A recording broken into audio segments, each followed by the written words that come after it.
Okay, so I think we're ready to get started. Thank you, everybody. For this is the Finance Committee meeting on Tuesday, September 16th. And the first item would be could the clerk take the roll? Chair Berman, Here. Councilmember Burt, Here. Councilmember Holman, Vice Mayor Niss. Here. 3 present. Thank you very much. And the first item on the agenda is oral communications, which is an opportunity for any member of the public to speak to any item not on the agenda. Do we have any public comment cards? We don't. So before we jump into the action items, I'd like to make a public service announcement to encourage anybody who's here or anybody who's watching on TV, all 6 of you, to apply. We have openings for the... My husband said he would. That would watch or would apply? No, he said he would watch. Oh, well, you know. That way somebody's watching. I'll take what I can get. We have openings for the Architectural Review Board, the Historic Resources Board, and the Planning and Transportation Commission. The deadline to apply is September 22nd at 5:30 p.m. And for more information or to apply, you can contact the City Clerk's office at 650-329-2571 or at david.carnahan, that's david.carnahan at cityofpaloalto.org, or I'm assuming it's probably mentioned on the website. So just go to the City of Palo Alto website and you can click a link and apply. Now jumping into our, and quickly, there are two terms on the architectural, or 2 openings on the Architectural Review Board, 4 spots on the Historic Resources Board, and 2 spots on the Planning and Transportation Commission. So now jumping into our agenda. The first item on the agenda is approval of fiscal year 2014 reappropriation requests to be carried forward into fiscal year 2015. Does staff have a presentation or comments? Very short presentation. Walter Rossman, Budget Director. Good evening, Chair Berman and council members. As you know, this is an annual process. We'll be asking you to carry forward funds from fiscal 2014 into 15. And these are mostly for projects we couldn't finish yet, but due to timing, due to contractual issues, we're going to get the RFP out. And it was after we actually deliberated on the budget during the Finance Committee hearings. So the total amount which we're asking you to take forward.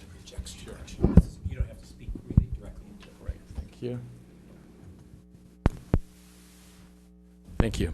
So the total amount we need to carry forward is about $1.6 million in the general fund and about $800,000 in other funds. Some highlights for that is library materials. Obviously, we are opening up the Mitchell Park Library and Canada Library this fall, so we're carrying forward about $600,000 for that. We have some small studies we would like to complete this fiscal year, and we have some funds for CIP projects.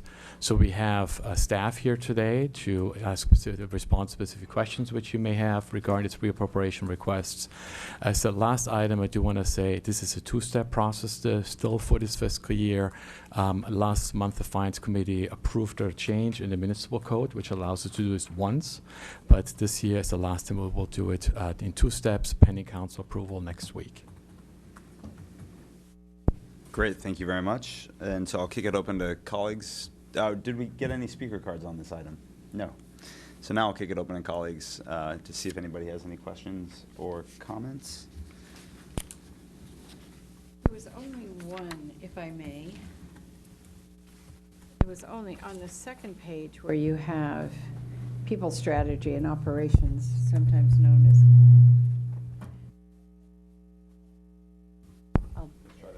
There was 2 of them on at once. Oh, okay. There are a couple of question marks there, and wherever you've got the darkened areas, I presume, you know, that's the area you're particularly looking at, but why are all the question marks? Thank you for bringing this up, Vice Mayor. Unfortunately, what happens that this column you see here with the darkened area was a working column for staff, just to better understand it. It was inadvertently printed, but the city manager, we fully recommend to reappropriate the funds for PSO for training, as well as the other area which you have for the general plan. Okay, so we are approving that tonight. Yes, please. Question marks are not. That were inadvertently added, another minute. And the rest, see if Pat has any. If not, I'd like to move approval.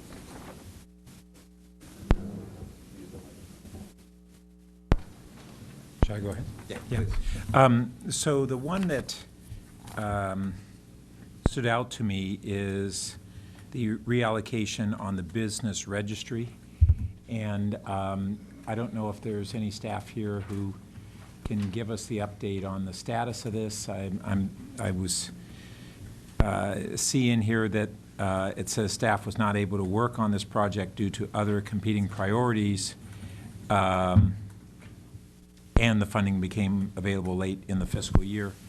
So this was a high priority to the council that many of us think other actions will be informed by this business registry.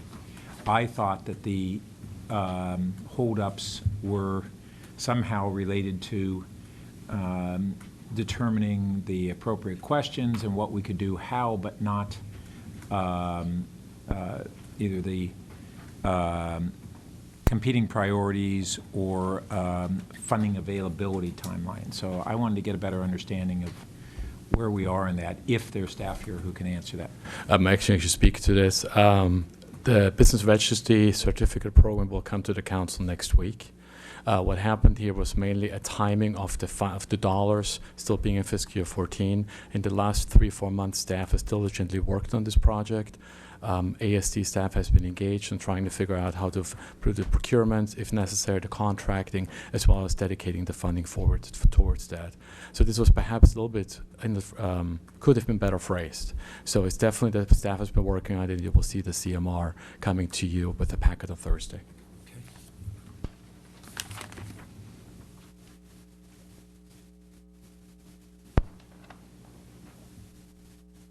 I don't think I had any other items that stood out to me.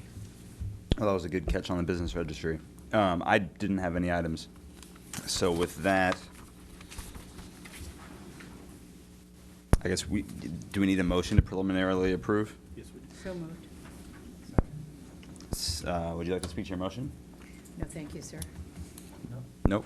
Then with that not said, all in favor? Aye. Aye. That passes unanimously. Thank you very much. Thank you to all staff who were here.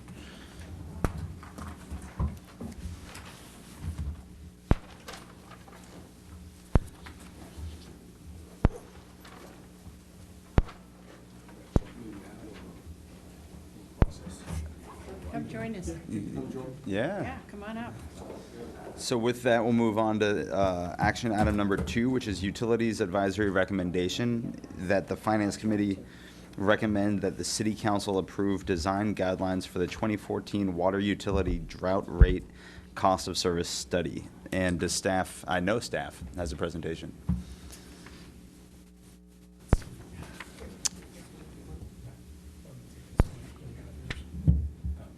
We got one. Yeah, that's all right. Yeah.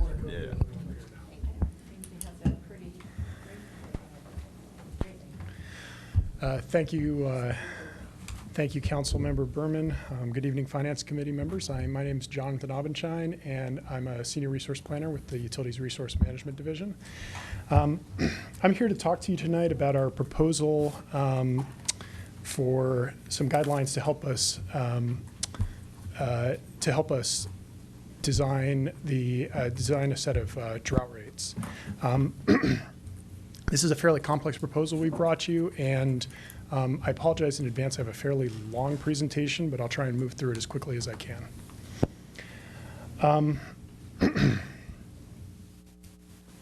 So we are in California is in the grip of a drought. So is Palo Alto, and in response, the SFPUC has asked for voluntary 10% reductions from its wholesale customers. And Palo Altans have responded strongly with, and I actually have updated numbers, 15% cuts reduced cumulatively since February. The city itself has also done a great job reducing, with city facilities cutting consumption by 25%. And of course, the credit for this, for the 15% cuts, belongs to the citizens and businesses in our community. They've done a fantastic job of cutting. We, as a utility, have tried to encourage these efforts by increasing our water efficiency rebates and stepping up our marketing efforts. And we've also worked on communications efforts to help people understand how to judiciously use the water that is available during a drought. People can still use water strategically to preserve high-value landscaping like trees and mature plantings, for example, that improve the quality of life in Palo Alto. In addition to encouraging conservation in response to all this, we've also started looking at the financial impacts of an extended drought. To date, these impacts have been manageable, and as you know from our discussions in April, we've included some reduced revenue in our financial plans for FY 2015. But we want to be prepared in the event of an extended drought, and so we're trying to get the upfront analysis required to set up drought rates done right now. Now, what we're proposing to you tonight are a set of guidelines to inform our drought rate design. We want to design the rates now so that we can have them ready in case the drought continues and we determine we need additional revenue. And rather than undertaking an entirely new cost of service study, our plan is to build on the 2012 cost of service study and update it to include rates for drought conditions. We're asking for policy guidance right now because, as you know, I think we've learned in the past, it's difficult. It can be difficult to change a cost of service study once all the analysis is completed. So we want to have our guidance from you before we head into the study. Now, there are a couple of reasons to have drought rates handy during a drought. The first and main reason is to preserve a utility's financial position. As water usage is reduced, that leads to lower revenue. Rates can be one tool for doing this, but we also can look at things like temporary cost reductions and use of reserves. And just to be clear, we're not asking you to adopt any rates tonight. We're not even asking you to set in motion a set of rates that are going to be adopted and imposed in a couple of months. What we're asking you to give us policy input on is, we're asking you to give us policy input so that we can design rates that will be available for use if we end up needing them after we see how much rain we have this winter and evaluate the utilities reserves and financial position. The decision to adopt or activate these rates is always going to be in the hands of the council. The second reason to have drought rates is to send a price signal that makes some contribution towards achieving water use reduction goals. And of course, drought rates are not the main tool that you use for achieving reductions. We want to use them to complement marketing and rebates.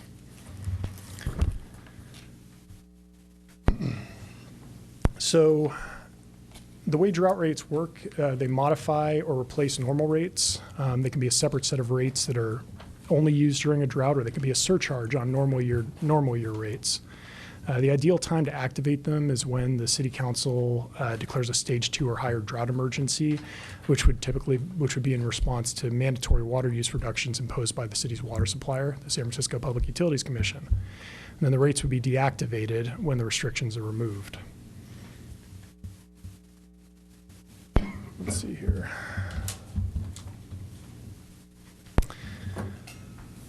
Drought rates, like any other rates, have to be cost-based. That means they're designed to only collect the revenue that we need to operate the utility. We're not looking to collect extra revenue through these rates. We also want them to be communicated properly, and I'll talk about that a bit more in the presentation. We also have some guidelines in our urban water management plan that are meant to guide our rate design. These say that the design should provide sufficient water for personal use and should minimize the impact on trees and other high-value landscaping, and also minimize economic impacts to the extent possible. And of course, the design should be flexible and acceptable to the community and easy to implement. Now, to design drought rates, you need to have some idea of what water consumption levels you're expecting people to achieve. Now, somebody who achieves the reductions, the reductions here are also reflected in your report. The goal in the design would be that somebody who achieves these reductions would pay a bill similar to what they would pay in a non-drought year. So essentially, you do what we're asking, and you keep a similar to bill to what you would see in a normal non-drought year. When you look at this chart, I think it's important to remember that the SFPUC operates its system to be able to get through an 8.5-year design drought with no more than 20% mandatory reductions in any one year. So we've included a 25% up there, but the SFPUC's goal is to never enter. So I just want to make sure everybody's following this. I take it to mean that depending on which mandated reduction SFPUC implements, then the corresponding columns would equal essentially a cost neutral on our bill. So if, say it was it says 10/15, but so if it was, I don't quite understand the slash, but say if it was 10% that we got mandated to reduce, so if my household reduced it by 10%, 5% of which would be in the indoor, 12% hypothetically in the outdoor, a combination of that, then I wouldn't see an increase in my bill. That would be the goal, yeah. And then if they had a 20% reduction, they're going to jack up our rates on the commodity, the water volume that we buy, even more, so that I would have to do 20% reduction in order to see no increase to my bill. Well, when you start getting into the percentages, you have to, so the numbers down the left side represent the reduction that the SFPUC is calling for, and the baseline that they use is their normal year projections. These cuts in indoor and outdoor use are cuts compared to a normal year of Palo Alto use. And those cuts compared to a normal year would be what's necessary to achieve our allocation during a 20% San Francisco cut scenario. Now, we have a somewhat favorable allocation under the allocation methodology that they use. So it may not be exactly a 20% compared to a normal year. Are they talking about cutting against a normal year or against our allocation? The cut is against our allocation of normal year water. Oh, okay. So we're already then, like right now, based on what we discussed last night, we're well below a normal year allocation. That's right at this point, yeah. Okay. Yep. Right. Thanks. And let me also ask about the 8.5, did you say 8.5 years? 8.5 years, Right. yes. We are where in the 8.5-year cycle? There's a little bit of debate about that, but we've assumed that we're in the, for our forecast, in the second year. But I think there's a lot of debate about exactly what year we are in that design drought. What's the range? Either first or second, or will people argue that? Some people would argue it would go back a little bit further than that. What really the 8.5-year design drought is for long-term planning purposes. Really, the SFPUC has to make decisions, year by year, and it's never going to go exactly according to the Urban Water Management Plan design drought. But for our purposes, we should think that we're about 25% into whatever they have figured would be the 8.5-year drought. Roughly. Yeah, I mean, I think roughly that's yes. We're going to hold you to that 6.5 years from now. Okay. Hope not. Okay. Okay. Thanks. Any more questions? Let me just, and I really should do this at the very end, but You could. we've gone through this, but I'm not gonna. But we've gone through this before in the early 90s with this very long-term plan and so forth. I've got to tell you, I don't remember all of that 15 years ago, but I know that that was in place at that time. We weren't as prepared for it. We certainly weren't as sophisticated about dealing with it. But I hope as you're going through this, you're also going back and taking a look at that for what Pat would say are those lessons learned, because I think we learned a lot in that period of time. And we thought we'd never come out of the drought. So we went through that, at least assuming we would never be out of the drought. So, can we? Well, as long as we're on that, I think it's important that we have this context that there was a major lesson learned by SFPUC, which is don't waste water burning cheap hydro in the middle of a drought. And that, maybe John, if you can speak to that, because that's why we have a much better water supply as SFPUC customers during a drought than almost anyone else in the state, is because they changed their historic practices. And those practices were in place, as I recall, during the last major drought, and they're not in place now. And then consequently, they're in much better shape. Is that correct? Yeah, they've certainly, everything you said is exactly spot on. They manage the system to maximize the water benefits rather than the hydro benefits. And the point about drawing on the lessons learned in the last drought is an excellent one. We have some good reports and documentation from back then that we've been reviewing. So It was a painful time. Yep. It really was. Okay. So let's see here. Yep. Okay, so this just summarizes the key features in the design guidelines. One of the items here is that of course, the main item is that the rates need to be based on the cost of service. But some of the other features that we're proposing here are to separate out the SFPUC's commodity rate, which will allow us the flexibility to pass through any rate changes that they make during the drought. We're proposing to add a second tier for non-residential users during the drought, which I can talk about a little more later in the presentation. And we're also proposing to evaluate a third tier for residential customers. And we believe that three-tier structure is going to enable us to provide customers a second-tier allocation of water that can be used to preserve trees and other high-value landscape. And this chart shows an example of how a concept like that would work. Now, the bills talked about in this slide under this three-tier rate structure are hypothetical. I mean, it's something we've put together to illustrate the concept. Any final rates are going to come out of the cost of service study eventually, and you shouldn't use this to try and forecast how much people are going to pay, any specific user would pay during a drought. But this will give you an idea of how it could work. So this blue line here shows bills during a normal year, and the green line shows bills under the hypothetical three-tier rates we're talking about.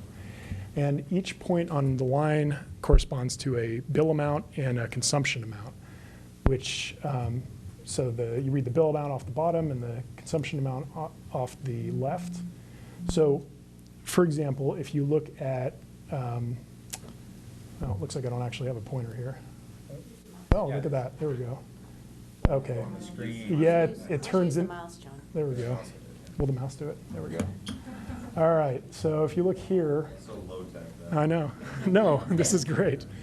So if you look at a customer with 24 CCF, for example, and follow it over to the blue line, you can see that in a normal year, that customer pays about $166. Okay, here's the problem with using the mouse. Hold on a second here. Okay. All right. You can see that this customer pays about $166 during a normal year. And you can see what happens when during a drought. If you follow the arrow down to the green line, you can see that if that customer wants to maintain the same bill under the hypothetical rates we're talking about, they would have to cut 13% or 21 CCF to maintain that bill. Or if they choose not to conserve, you follow the arrow over to the right, and their bill increases by $31 if they do nothing. Now, the hypothetical rates. Sure. Based on what, however, based on, are you going to look at my last 5 years of usage and balance it, or what are you going to use as your starting point? Right. So what's the what baseline? my bill used to be? So there's going to be some difference in what's on this chart is comparison to a normal year. Now, for communications purposes, obviously we're going to have to go back and look at calendar year 2013, and 2013 was there was a it was a very dry year and there was a bump up in consumption. So some of these percentages are going to vary a little bit. But the key core concept that I'm trying to illustrate here is that, well, I'll get to it in a minute here, but there is essentially an allocation for indoor use, an allocation for efficient landscape use, and then the third tier. Does that start to answer your question? It does, but I can remember a constituent who came one night and said, you know, since I tried to save a whole lot before, now my bill is based on that, and therefore he felt it was very unfair, and I could see that that certainly would make sense. And that's part of what we've tried We to. need to be aware of that and balance it out. And I think, and I don't know your presentation, so correct me if I'm wrong, but I mean, I think you might touch on some of those points in your presentation, at least in the staff report I did some places. Well, I think, Now, what I'm trying to get at is, you know, should we Maybe be? I'll get there. Exactly, and should we maybe wait until, because there are going to be a lot of questions and a lot of good points, but I don't know which ones you're going to bring up in your presentation already. So maybe if we try to hold back on our questions a little bit until the presentation's done, that might answer some of them. Okay, deal. I think I can answer that a little bit later. If it's not answered in the presentation, feel free to ask. Okay, so these hypothetical rates here are, they're built around 9% reductions in Tier 1 usage, 15% reductions in Tier 2, and 30% reductions in Tier 3. And that's with the Tier 3 breakpoint at 30 CCF. Again, hypothetical, the right numbers, you know, are going to have to come out of the cost service study. But the bars across the top show the effect of having those three different levels. Customers towards the left side of the graph, who are going to represent most customers with mostly indoor use. This is use that's difficult to cut for personal consumption. These customers would be asked to make 9 to 10% cuts. In the mid-range, you have customers being asked to make 10 to 15% cuts. And essentially what you have here, these customers are being asked to make smaller cuts to their Tier 2 consumption. And what this is intended to do is recognize customers who, it's meant to give them an allocation of Tier 2 water that they can use to preserve their trees and highest value landscaping during a drought. And it's also intended to recognize those customers who have already made efficiency improvements and brought their consumption down to some extent. And then, you know, as you start getting up into the higher areas off to the right, these customers are being asked to make larger cuts in their consumption. Now, a lot of people assume that these higher users, larger water users, are all people with big lots. But based on some of the analysis of some of the data we pulled in preparation for sending out the home water reports this year, we don't think that's the case. The vast majority of bills for customers with large lots, the vast majority of bills that go to those customers are under 25 CCF. And you know, and then the majority of bills above 25 CCF go to customers with average size lots. So we don't think it particularly targets customers with large lots. I mean, and I think 25 to 30 CCF is kind of the range, you know, we would start looking at for that tier. So assuming all these numbers work when the final cost of services study is done and we can pass all the cost of service hurdles, you know, we think that this approach best balances, you know, simplicity and achieving the goals of the urban water management plan by providing some sufficient water for personal use and also helping to minimize landscape investment losses. Okay, so we considered but did not recommend some other approaches. Now, the easiest thing to do if we need to collect additional revenue is to just do across-the-board increases to our current rates. We chose not to recommend that approach because it requires the same cuts of every resident, no matter whether even if they just have indoor use, or if they've already implemented efficiency measures in previous years. So this chart shows how much a customer would need to reduce to maintain the same bill under an across-the-board rate increase. Across the bottom, you can see that customer's normal year consumption, and the line shows what percentage cut they would need to make to maintain the same bill. So, for example, if you track over here to a customer with 6 CCF consumption, that person would have to make a 16% reduction.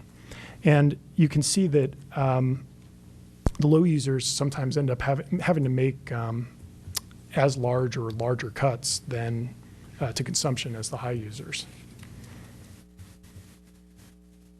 Now, we also considered, but did not recommend, budget-based rates, which involve coming up with an individual allocation for each customer. They typically involve 3 to 5 tiers, and the breakpoints for each tier are customized for each individual customer based on factors like lot size and the number of people in the house.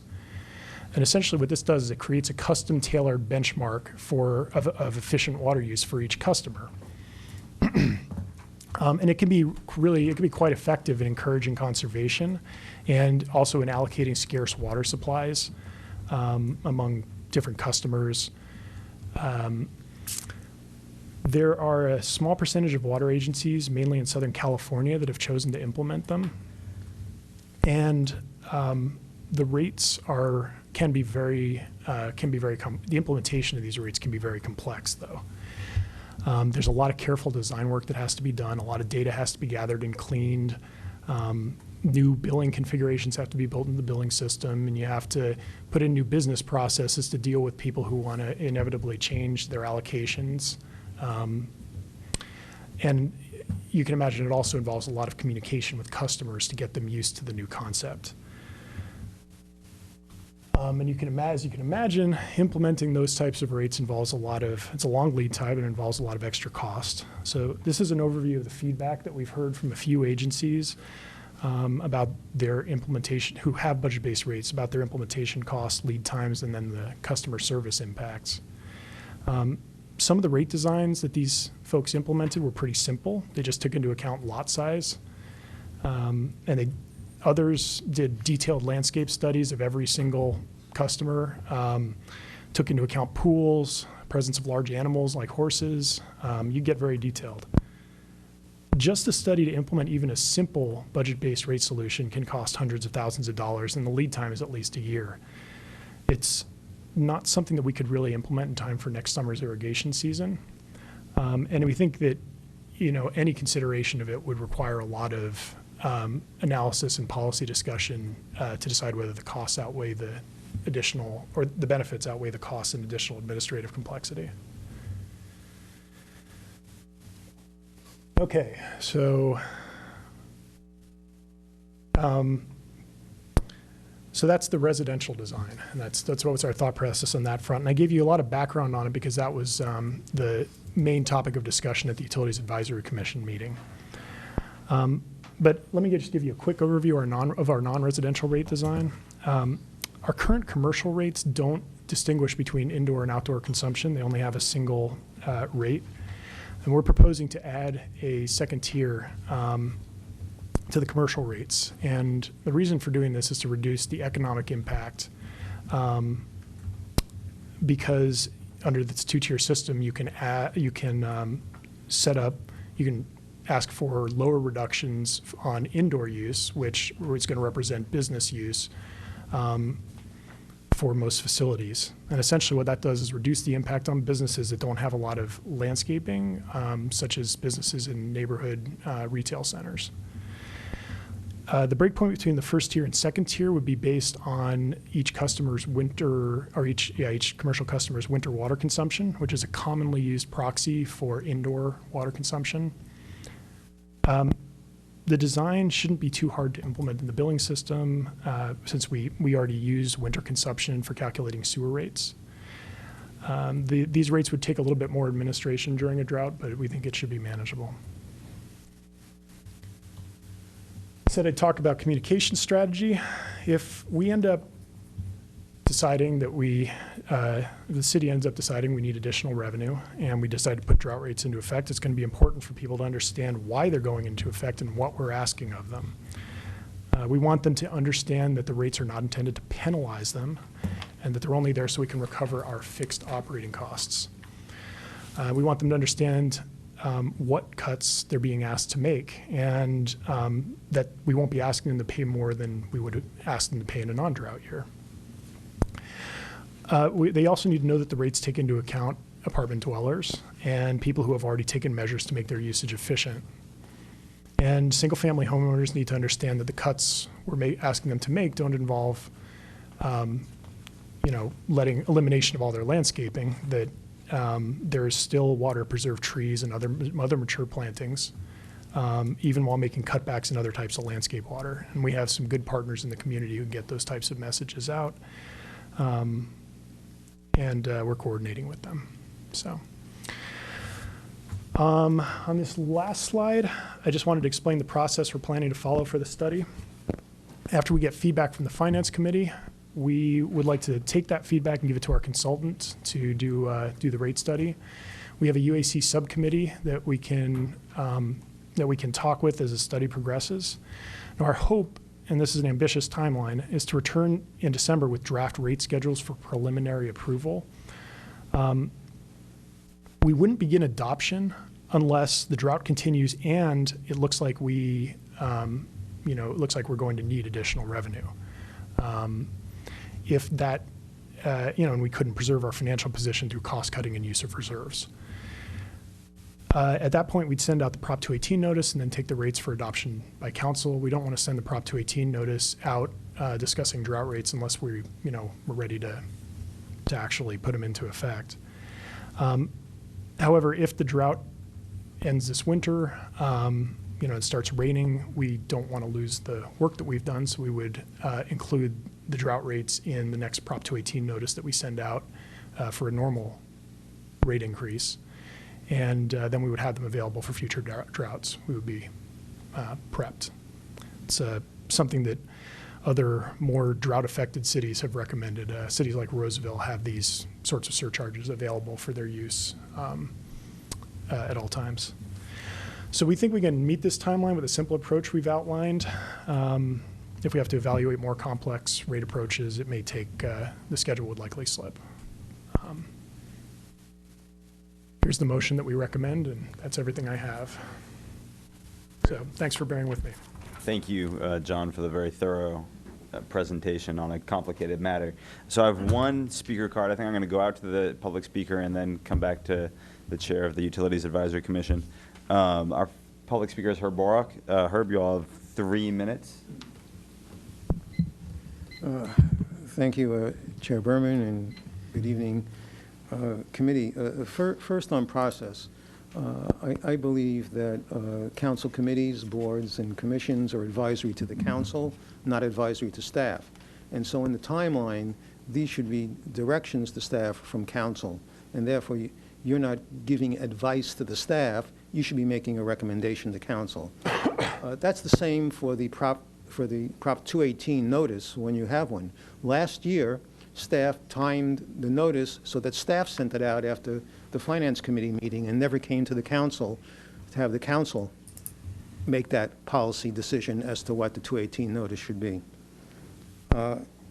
In regard to a three-tier process, 2 years ago, there was a proposal which council did not go ahead with on a three-tier process because of the objection of one person who lived on a 1-acre lot. That one public objection. Just to give an idea, that was over 29 units, so that would be 748 gallons a day, every day, to go to that tier, as opposed to tier 1, which is 150 gallons or less a day. And I'm not sure whether we should be talking about drought rates or, as a monopoly here, looking at the usage and trying to get the right price point for the use that we have. Essentially what we're saying is, well, we need these new rates if we continue with the same usage, and attributing that usage to the fact that the customers say there's a drought, so they're using less. And then saying, well, now we go back to the old rates, water's on sale, so everybody please use more water so we can get the right amount of revenue. It may be that what we have is a new normal, and we should be establishing rates for that new normal usage. And this is related to two things. One is the growth strategy. A lot of council members, or maybe in general, and candidates as well, see continued growth in the city. Well, who's going to be using that water, and how much is everyone going to be using? If our total water supply is not going to be increasing or decreasing. And the other gets to the question of how this would affect our tree canopy. Established trees are ones that do not need as much water. And also it's a question of who should be responsible for trees in the city's right-of-way. That is, if it's the city's right-of-way, perhaps the city is going to have to make that choice whether of taking care of those trees as opposed to overwatering lawns.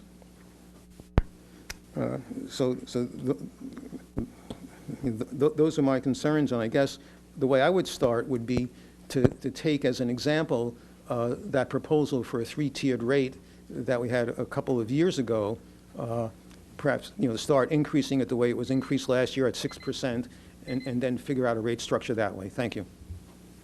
Thank you very much. And seeing no other comments from members of the public, I'll turn it over to John Foster, Chair of the Utilities Advisory Commission, to maybe tell us a little bit about the conversation you had there. Absolutely. Good evening. And the reason I came this evening is because the UAC recommendation to the Finance Committee varies slightly on one material point from the staff recommendation. So I've come to explain that for a couple of minutes. And this is a complex issue, so it is going to take just a couple of minutes. Fundamentally, there were 3 recommendations, or 3 points, the UAC discussed changing to the staff recommendation. 3 of them. One of them, everybody agreed with, including the staff, and that change was made and doesn't require us to think further about it. The 2 remaining ones were the ones we got a little hung up on. And at the time we were deliberating this, we had only 4 UAC members at the meeting, and you know where this ends up. We had 2 going one way and 2 going the other way. So here were the 2 issues we got hung up on. One was the fact that the staff recommendation called for allowing for having the cost of service analysis look at up to 3 tiers. There were 2 members of the commission who were in favor of that and 2 members who were opposed to that. So that was our first problem. And then we also got hung up on the issue of individual allocations for residential customers. Again, there were 2 members who were supportive, or it seemed, of that, and 2 who were not. We spent an hour discussing it, and when all was said and done, we went with a resolution that dropped the 3-tier language. In other words, recommended eliminating the 3-tier language. We managed to get 3 commissioners to vote for that.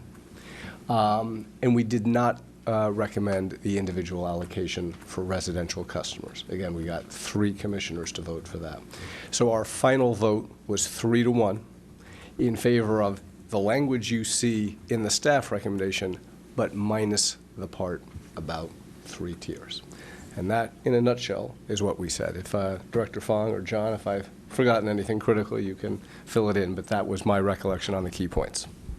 If I could just add, though, I think there was a specific question to staff on the 3 tiers and whether or not the language change precluded 3 tiers, and the answer was no, it does not preclude that. That is a good point, and I should have remembered it since I asked that question. Yes. Okay, that's it. And So yep. just to clarify Val's point, so the language that was recommended by the commission that would not preclude 3-tier. It was a little more general. Right. So in other words, so the staff language says we'll ask the firm that provides the cost of service study to look at 3 tiers. Yeah. And at 10 o'clock at night, after much struggling on this, I said, if we take out that language, can they still do it? And the staff came back and said yes. Mm-hmm. And I said, fine, let's take out 3 tiers. Okay. And that's where we came up to. And go home. Yes. I know how you felt. Thank you very much, Chair Anytime. Foster. So with that, and thank you for the presentation. So I'll kick it open to colleagues. Let me ask one contextual thing, though, and I think actually Herb brought this up a few minutes ago. Is there a new normal? And I'm often reminded by Peter Druckmeyer, who says, why would you use Hetchy water, which is some of the best in the world, to water your lawn? And I don't think we'll get into that tonight, nor were we asked to, but I think at some point we need to look at a new normal. We need to look at what do we actually allow? And I wish Southern California would do the same thing. Truly, I'm always disappointed when I go down and see the huge amount of water that's being used, particularly in the western, over near the Pacific. But I don't know if you're ever thinking of doing that or not, but I'd like to put it out so that at some point when we say, all right, the 8-year drought really has occurred or has, it's 7.5 years, whatever we might be at that point, we really do look at this and say, we're using way too much water. I'll let Pat take it from there. That's my thought for the moment. Believe it or not, I'm going to chime in on that. And I would say, I'm going to speak for myself here now, but I agree completely with what you're saying. And the UAC and city staff have looked at, for example, recycled water as well. One challenge we always face is the piping issue, is how you deal with all that. That's a big issue. Okay, so anyway, that's always the challenge. I think everybody probably agrees with you on that. And just to, in his absence, the city manager is really asking us to make recycled water a much higher priority, and particularly look for funding that might be available for such a project. Thank you. Well, first, I'll just follow on that subject. So those who don't know, we had a preliminary study on running a recycled water pipeline up Page Mill. We already have one that goes down to Shoreline. And that was put on hold, about 5 years ago, in part through, as a result of objections from Stanford Research Park and concerns they had over our total dissolved solids, basically the salinity of the water. And we have driven our TDS down principally because we discovered that our incoming pipes coming from Shoreline area had holes in them, and we were treating salt water. And so our TDS is now such that we have the water quality that should not raise significant objections for using that water for landscaping. Some of you may remember that we had discussions and concerns over whether trees at Greer Park might have been getting damaged as a result of that salinity and things. That appears to have been solved. The TDS that we're scheduled to have by next year is comparable to what a lot of cities have in their drinking water, and this is the water that we would only use for landscaping. But that pipeline is intended to go up Page Mill, essentially to the research park. We've been starting to have some discussions about whether it might feed Los Altos Hills, whether it might allow Stanford to tap into it, or we might have other users somehow for that water. And I think that's part of what Val was talking about, the city manager and Public Works Department, because that's a Public Works project, not a utilities project per se, right? Is that correct? I think the pipes are a utilities project at least today, but Okay. the treatment is by the Public Okay. Works treatment plant. Okay, so you would own the pipes, all right. So then the other recent development is that we've received word from the Santa Clara Valley Water District that they are interested in contributing to the capital costs of that system in ways similar to what they've done elsewhere in the water district. And so that's good news, because it's many millions of dollars to put this piping in. But it looks like in the long term, that's a real good thing to do. We also have this issue of, do we do an additional treatment, like a reverse osmosis or something that makes it ultra clean water and essentially drinkable? And that's what San Jose has just turned on their initial system on that. And you don't want to put one type of piping in if it's recycling, if you're going to change your mind and treat the water better, and it doesn't have to be a dedicated piping. And that's going to be a major policy decision that we're going to have to struggle with probably sooner rather than later, because otherwise we can't make a decision to go forward on the recycled water pipe if we might not be needing it on the horizon. If I understand it correctly. All right, that's my statement. I'm not getting stopped. Hang on a second. I think, though, that Pat's right. That this is one of the areas we really need to make. I mean, we can discuss this till the cows come home, as my mother would have said. But in the end, It's really about using water in the correct way. And I don't think we're using it in the correct way now. So that's not probably going to affect these recommendations, but I wanted to give that context because these are big issues and ones that I've been getting involved with and have a real strong interest in. And this is what I see as the issues that we're going to have to tackle from a policy standpoint, both from the city staff and the council in the coming year or two, perhaps. More specifically on this, did have one question on, have we made a determination on responsibility for right-of-way tree watering during droughts? That's a question I should be prepared to answer, but can I turn to someone else? Okay. I'll have to take that question and get back to you. I'm sorry. Yeah, if you want to give it to us electronically and maybe provide it to the council as well when this comes before them, because that was one of the things Mr. Borak had raised an issue about this committee being advisory to council, which is correct, but that's what the motion says, right? We'd be recommending that the council approve the design guidelines, not that we're sending That's this right. back to you. That's right. Okay.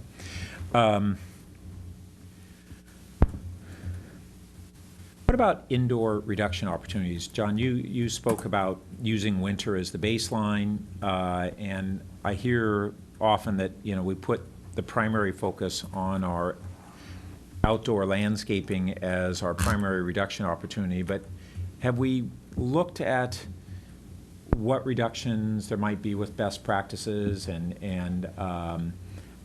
including change of appliances, whether it's washers, dishwashers, and as well as low flush toilets and showers. And if we move further in that direction, how much indoor water usage opportunity is kind of in the aggregate might we be able to achieve?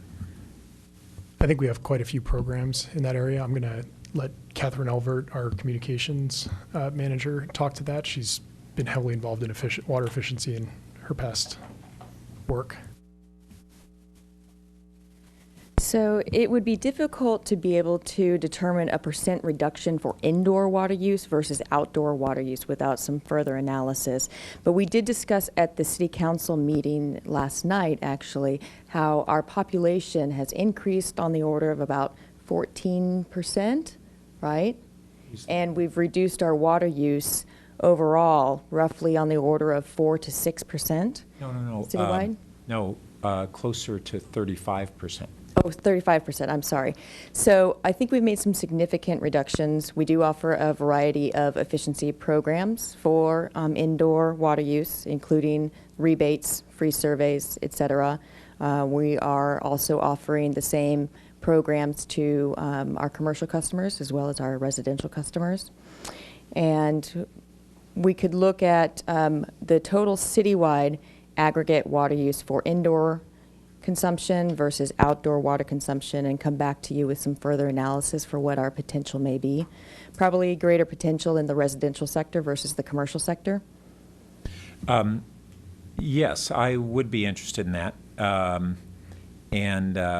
And we might look at it through different levels of implementation where if we there are certain things that are probably at this point in time more cost effective than others, and we say, all right, if we're right now at hypothetically a 50% adoption of low flush toilets, say, if we move to a 75% adoption, what would be that impact in residential? And it was interesting, Councilmember Klein last night was saying, well, one of the things that's happened over the last 20 years that contributed to our reduction was that intensive water use commercial accounts that do processes like printed circuit board manufacturing and things like that have left the city. But the industrial reduction, process reduction is also tracked, and those very processes, if they were here today, would have 90% less water use than they did 20 years ago. So we have, I think, a good amount of indoor opportunities, but I don't know what percentage that is. And what it would take to achieve that. So that would be one of my real interests. And that kind of goes maybe more to not just this program, but thinking whether we have a new normal of available water, which may or may not happen, whether we want to on our own be thinking about a new standard of how much water we do consume for other reasons, whether we can have less damage to our natural waterways or other reasons that we may say that these are long-term sustainability goals of our city, to have that as less potable water use per capita and less actually for the city as a whole, as we have been doing over the last 2 decades. And I would like to see, maybe even when this, well, to have it in this context, this question I asked last night of, out of 20 years, we've had what percentage increase in our population in the city, what percentage reduction in potable water use, and also what percentage reduction per capita. I think that's good for us to just have there all the time. Those are really important and numbers that are misunderstood by much of the community. The number of times that community leaders who talk about data-based advocacy come and have a complete misconception that our water use has been tracking upward pretty directly with our population increase, and the opposite's been happening, and they don't know that.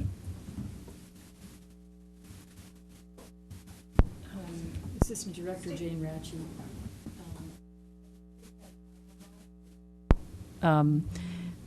Assistant Director Jane Ratchey.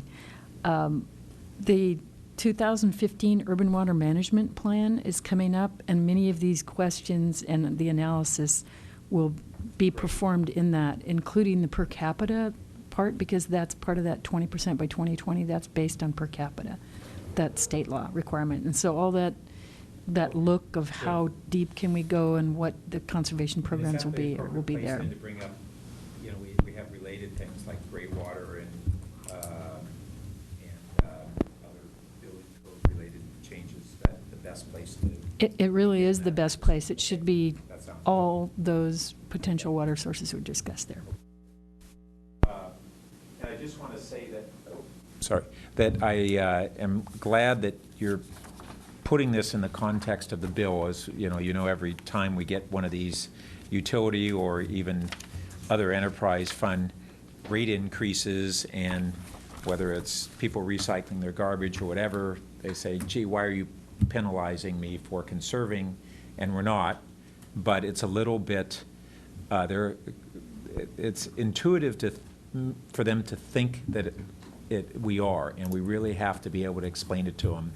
And I see that you're really making those efforts, and it's not easy, and we're going to have to put it out there in real simple to understand materials, because they're not going to wade through 2 hours of a finance committee meeting to get that understanding. We've got it for the average household. They want to look at it in a way that's real simple for them to get, and they move on to their lives. Okay, I think that covers my stuff, and yep, thanks.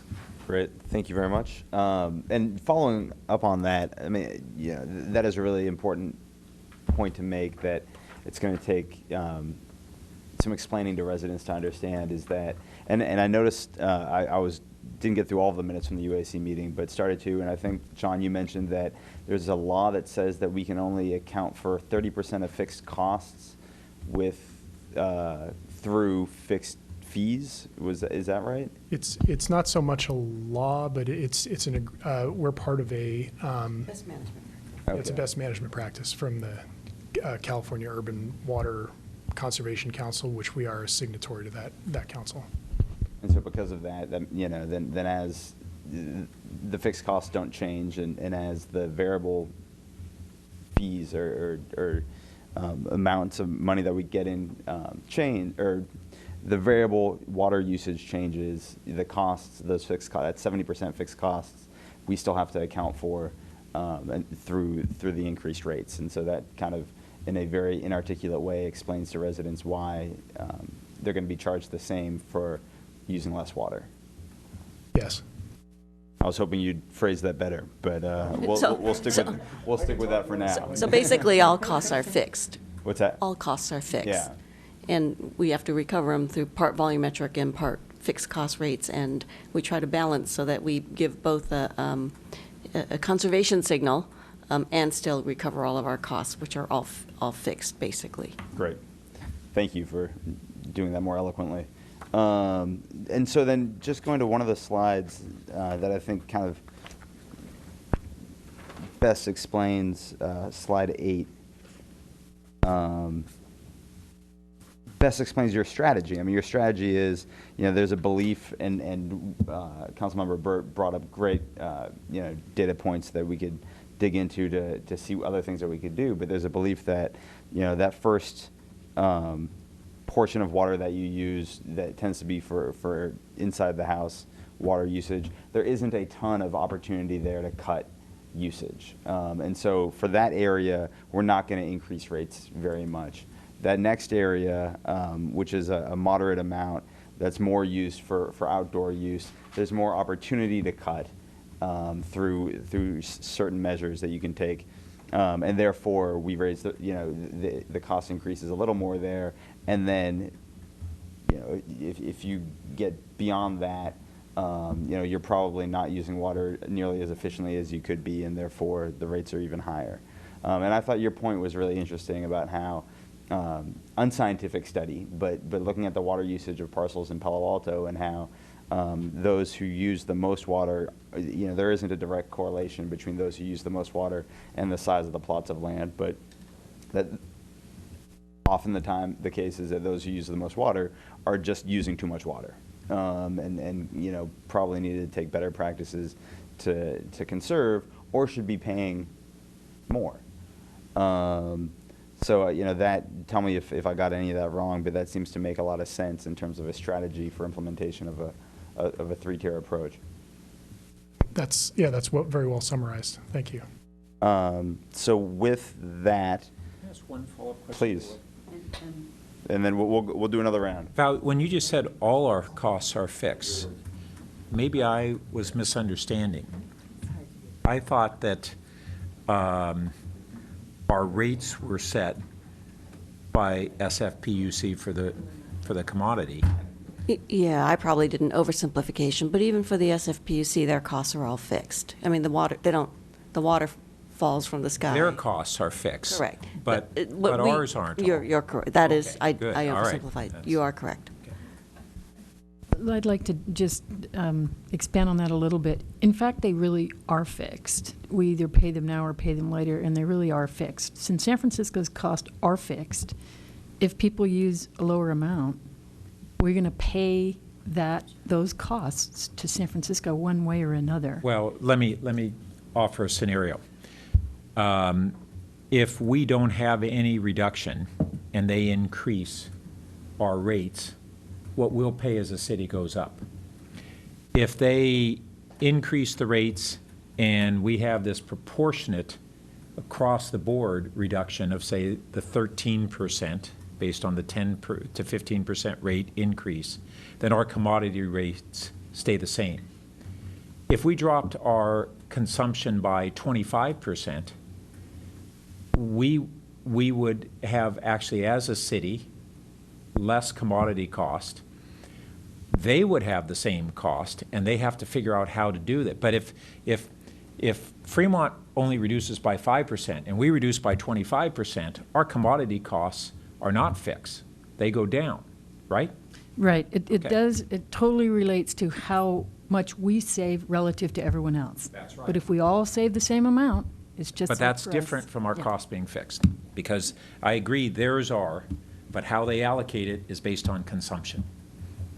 And that's actually where I would have just gone with that, is looking at us at a region, or even leaving the region. When we were in Carmel recently, in the Carmel Valley, their water costs are extraordinary. And as they go up, as you see that blue line go up there, they go up very quickly, and they just reflect what they're actually paying. And I'm not sure that at some point, this is probably just heresy to say, that we won't have to charge an amount that really does force people to use less water. And as I said, you're all looking at me like you're stunned, but I think that may happen. Water is a scarce resource, and even though we blithely talk about 8.5 years and presume the drought will be done by the end of that, it simply may not. And we may be looking at far more ways to do either what we're talking about, which is recycling the so-called gray water, or looking at other ways to actually deal with our drinking water. And I think it's one of the most important things we're going to be looking at. But as we look at us as a region, I think what you're telling us is we're doing well. We're doing well as a city within that region. Probably better than a number of other cities are.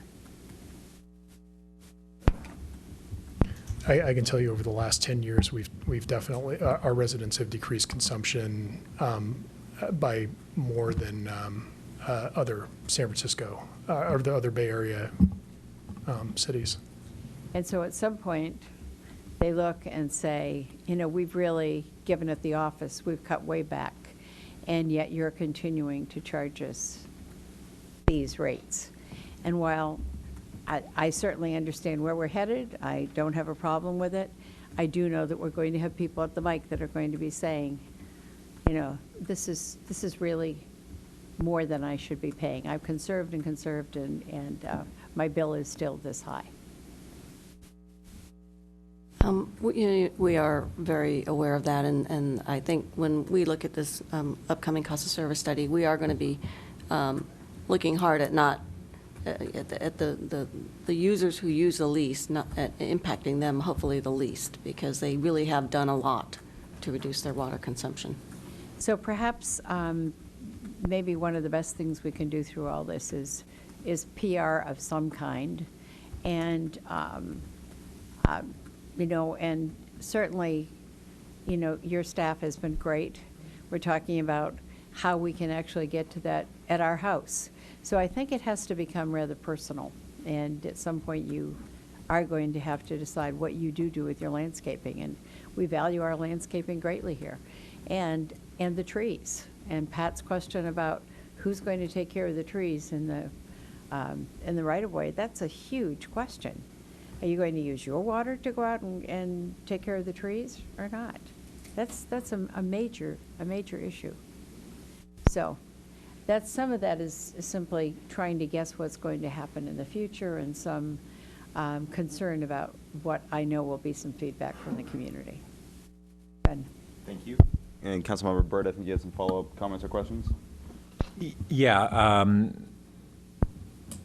Those questions prompted me to remember what the assertion that Councilmember Klein made last night, that even though we've had greater reductions than other jurisdictions, that on a per capita basis we're still at the higher end of SFPUC customers, which doesn't necessarily give clarity on whether we're water guzzlers or not. And I think the only way is if we could scrub data that would show residents for a given house and lot size, what's the comparative consumption.